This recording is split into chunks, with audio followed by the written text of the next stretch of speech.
क्या? ऊंचाई। आप एक बेहतर इंसान बन गए, आप ऊंचे इंसान बन गए, उसके बाद भी कोई इनकार कर रहा है आपके साथ रहने से, तो उसका इनकार ही ठीक है। सारे वही काम शुरू कर देते हो ना जो फिल्मों में देखते हो, वैसी ही शादियां, वैसी ही गाड़ियां, वैसी ही कोठियां। तुम्हें बॉलीवुड जीना है, तुम्हारे बहुत बड़े बड़े अरमान हैं, और खेद की बात यह है कि वो सारे के सारे अरमान ऐसी ही टुच्ची जगहों से आए हैं। कोई टीवी सीरियल देख लिया, कोई फिल्म देख ली और लगा कि हमें भी ऐसे ही कुछ मिल जाए। स्विट्जरलैंड की पहाड़ियां, उस पर नायिका भाग रही है शिफॉन की साड़ी पहन के पीले रंग की, और उसका पल्लू उड़ा जा रहा है। आहा, सबको वो हवेली चाहिए जो टीवी के किसी सीरियल में मारवाड़ियों के यहाँ दिखाई जाती है, कि जिसमें एक के बाद एक दरवाजे खुलते जाते हैं। सबको यही चाहिए। इसी के लिए तुमने इतने दुख उठा रखे हैं, इसी के लिए इतनी मारामारी है, इसी के लिए तुम 10 तरीके से अपने आप को त्रास देते हो, क्योंकि यही अरमान है।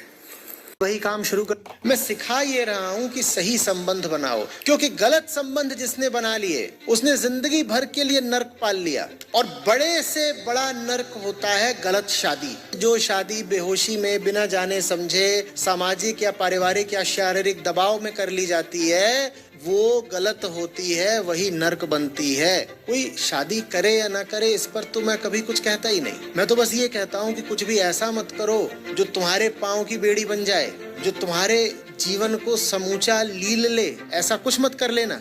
होश में विवाह करो, बहुत सुंदर होगा तुम्हारा विवाह। बेहोशी में निर्णय लोगे शादी वगैरह करने का, संबंध बनाने का, तो पछताओगे। ऐसा कोई व्यक्ति। जिम जाते हो? शुरू तो किया था 3 महीने के लिए, फिर रिलेटिव्स आ गए, फिर तबीयत खराब हो गई तो फिर मैंने छोड़ दिया। इसलिए पूछ रहा हूँ कि तुम्हारे कंधे दिख रहे हैं। भाई जवान आदमी, ये कंधे नहीं है। क्यूट लग रहे हो काफी। ये मुस्कुराने की बात नहीं है बेटा, आप जिंदगी खराब कर रहे हो। मन की कमजोरी, तन की कमजोरी, कहाँ जाओगे? कमजोरी बहुत बड़ा गुनाह होती है, बिना बात की कमजोरी। सबसे खूबसूरत दृश्य होता है जब एक आदमी अपनी तमाम कमजोरियों के बावजूद खड़ा हो जाता है, कह के मैं मजबूत हूँ। और जब तुम घोषणा कर देते हो ना मैं मजबूत हूँ, तो मजबूत हो भी जाते हो। बाहर की मांसपेशियां बनती हैं अभ्यास से, और भीतर की मांसपेशियां बनती हैं उद्घोष से, डिक्लेरेशन। बाहर मजबूत होने के लिए क्या करना पड़ता है? डंबल उठा करके उससे अभ्यास कर रहे हो, है ना? वैसे ही भीतर से मजबूत होने के लिए बार बार उद्घोष करना पड़ता है, मैं मजबूत हूँ, मैं कमजोर नहीं हूँ। जिम जाते हो?